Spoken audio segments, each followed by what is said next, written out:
4 December রাত 8:18 বাংলা মোটরের ইনকিলাব cultural সেন্টারে আসেন শুটার ফয়সাল ও তার সহযোগী কবির। 6 মিনিটের সেই বৈঠকটি ছিল মূলত হাদির সঙ্গে সখ্যতা তৈরির পর্ব। বৈঠকে হাদির সঙ্গে কাজ করার প্রস্তাব দেয় ফয়সাল। 9 ডিসেম্বর রাতে আবারও কালচারাল সেন্টারে আসে ফয়সাল, এবার সঙ্গী কবির নন, আলমগীর। আলোচনা হয় নির্বাচনী প্রচারণার পরিকল্পনা নিয়ে। এরপরই হাদির টিমে ঢুকে পড়েন ফয়সাল। পরদিন সেগুনবাগিচায় প্রচারণায় অংশ নেয়। মানুষের যতবার অন্যায় করুক, জীবনে মন না করে বিদেয়ী করার এটা ঠিক না। প্রচারণায় অংশ নেওয়ার পর হাদিকে হত্যার মিশনের ছক কষে নেন শুটার। এবার মিশন বাস্তবায়নে নরসিংদী, সাভার, মানিকগঞ্জ সহ বিভিন্ন জায়গায় রেকি করেন ফয়সাল। মিশন বাস্তবায়নে 11 ডিসেম্বর ওঠেন পশ্চিম আগারগাঁওয়ের বোনের বাসায়। হামলার দিন ভোরে উবারে করে যান হেমায়েতপুরের একটি রিসোর্টে। এটি ঢাকার হেমায়েতপুরের গ্রিনজন কটেজের একটি কক্ষ। ওসমান হাদিকে গুলির করার আগে এই কটেজে এসেছিলেন কিলার ফয়সাল এবং তার সহযোগী আলমগীর, সঙ্গে নিয়ে এসেছিলেন তার প্রেমিকাকে। এখানেই সর্বপ্রথম ফয়সাল তার প্রেমিকার কাছে শেয়ার করেন যে তিনি ঘটাবেন একটি বড় ঘটনা। কি সেই বড় ঘটনা প্রশ্ন করলে ফয়সাল উত্তর দিয়েছিলেন তিনি হাদিকে গুলিবর্ষণ করবেন, এবং হয়েছিল তাই। রিসোর্টের সিসিটিভি ক্যামেরায় দেখা যায় শুক্রবার ভোর 5:22 ফয়সাল ও আলমগীরের গাড়ি গ্রিন জোন রিসোর্টে প্রবেশ করে। সেখানে আগে থেকেই ছিলেন বান্ধবী মারিয়া ও তার বোন। আমাদেরকে গুলি করার আগ পর্যন্ত কোনো কিছুটা আমাদের গায়ে লাগে না। যতক্ষণ না পর্যন্ত বুকে বা মাথায় গুলি চলবে ততক্ষণ পর্যন্ত আমরা কোনো স্ট্রাগল মনে করি না, এবং এক্সট্রা কোনো সিকিউরিটি লাগবে না। হাদির এই ভিডিও বান্ধবীকে দেখিয়ে হাদির মাথায় গুলির পরিকল্পনার কথা জানান ফয়সাল। বলেন এই ঘটনায় সারা দেশে শুরু হবে আলোড়ন, তাই তার সঙ্গে যোগাযোগ বন্ধের নির্দেশ দেন ফয়সাল। আবার উনি রুম দিয়ে কয়েক ঘন্টা থাকি, আবার ওরা চলে গেছে। সকাল 8:54 রিসোর্ট থেকে বান্ধবী সহ বেরিয়ে আসেন ফয়সাল। বাইরে গাড়ি নিয়ে অপেক্ষায় ছিলেন আলমগীর। উবারের সে গাড়ি ফয়সালকে বোনের বাসায় নামিয়ে বান্ধবীকে নিয়ে যায় বাড্ডায়। সকাল 11:10 আগারগাঁওয়ের বাসা থেকে মোটরসাইকেলে বেরিয়ে আসেন ফয়সাল ও আলমগীর। চলে যান হাদির সেগুনবাগিচার প্রচারণায়। সকাল 11:15 দিকে সেগুনবাগিচায় পৌঁছায় ফয়সাল। প্রচারণা শেষে 12:22 রওনা করে মতিঝিলের উদ্দেশ্যে। মতিঝিলের জামিয়া দারুল উলুম মসজিদে পৌঁছানোর আগ পর্যন্ত হাদির অটোরিকশা ফলো করতে থাকে শুটাররা। 12:50 মসজিদের সামনে পৌঁছায় হাদিকে বহন করা রিকশা। আলমগীর বাইক পার্ক করে দুজন নেমে পড়ে প্রচারণায়। মতিঝিলের জামিয়া দারুল উলুম মসজিদ মাদ্রাসা, এই মসজিদেই শুক্রবার নামাজ পড়তে এসেছিলেন ওসমান হাদি। নামাজ শেষে এখানে প্রচারণা করার কথা, এবং সেই প্রচারণা দলের অংশ হিসেবেই তার সাথে যুক্ত হয়েছিলেন শুটার দলের দুজন। তখনও হাদি জানত না এই দুজনই তাকে গুলি করে পৃথিবী থেকে সরিয়ে দিতে চায়।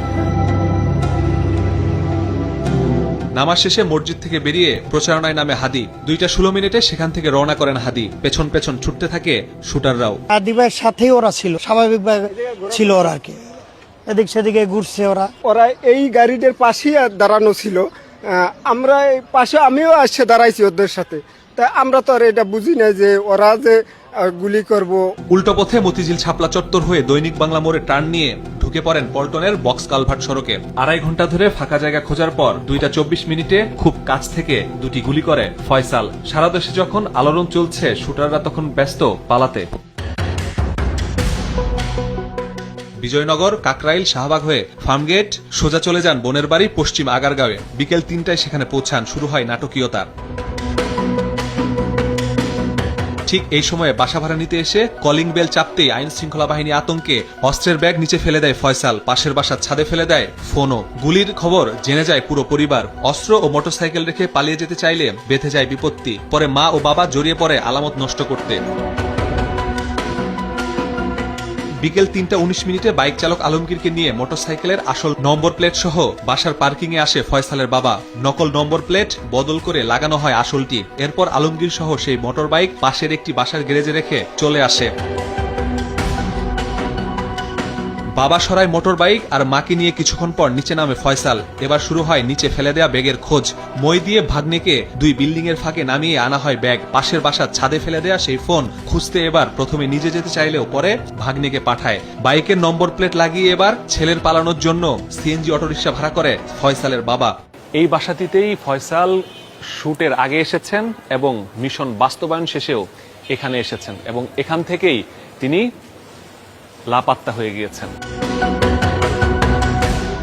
4:54 পশ্চিম আগারগাঁও থেকে সিএনজিতে করে আসে আমিনবাজার, সেখান থেকে উবান নিয়ে যায় ধামরাইয়ের কালামপুরে, সেখান থেকে ভাড়া করা প্রাইভেট কারে করে নবীনগর হয়ে গাজীপুরের চন্দ্রামাওনা হয়ে ময়মনসিংহ, সেখান থেকে হালুয়াঘাট ধারাবাজার পেট্রোল পাম্পে।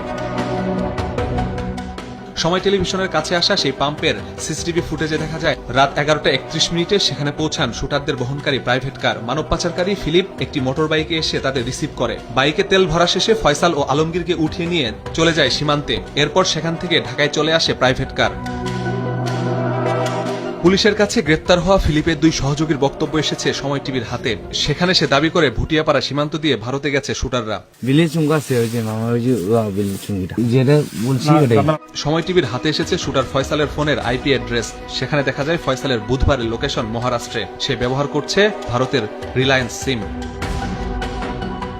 হত্যার পর আলামত গায়েবেও ছিল ভয়ঙ্কর পরিকল্পনা। অস্ত্রভর্তি ব্যাগ দেয়া হয় শ্যালক শিপুকে, শিপু সে ব্যাগ দেয় বন্ধু ফয়সালকে। ফয়সাল নরসিংদী তারাবুখালে ফেলে দেয়। স্ত্রী ঢাকা থেকে পালিয়ে যায় নরসিংদী, বাবা মা পালিয়ে যায় কামরাঙ্গীর চর। ঘটনার আগে এবং পরে সে তার পরিবারের যে প্রধান সাসপেক্ট ফয়সাল, তার পরিবারের সদস্যদের সাথে যোগাযোগ করেছিল এবং তাদের কাছে নিশ্চয়ই তার ব্যাপারে গুরুত্বপূর্ণ তথ্য থাকতে পারে। এগুলো আমরা যাচাই বাছাই করছি। এটার পিছনে আরো কারা কারা জড়িত আছেন সেগুলো শনাক্ত করার চেষ্টা করছি। প্রধান 2 আসামি পালালেও তদন্তে সামনে এসেছে পুরো পরিকল্পনা। গত জুলাইয়ে দেশে ফিরে শুটার ফয়সাল, কবির, জাকির, রুবেল ও মাইনুদ্দিনদের নিয়ে নামেন কিলিং মিশনে, যারা সবাই কার্যক্রম নিষিদ্ধ আওয়ামী লীগ ও এর অঙ্গ সংগঠনের নেতা। তদন্তের শুরুতেই শনাক্ত হয় হত্যায় ব্যবহৃত মোটরসাইকেল। গ্রেফতার হয় মালিক। পরে জানা যায় সেটি ছিল নকল নম্বর প্লেট। সিটিটিসির অভিযানে উদ্ধার হয় হত্যায় ব্যবহৃত মোটরসাইকেল। মোটরসাইকেলটা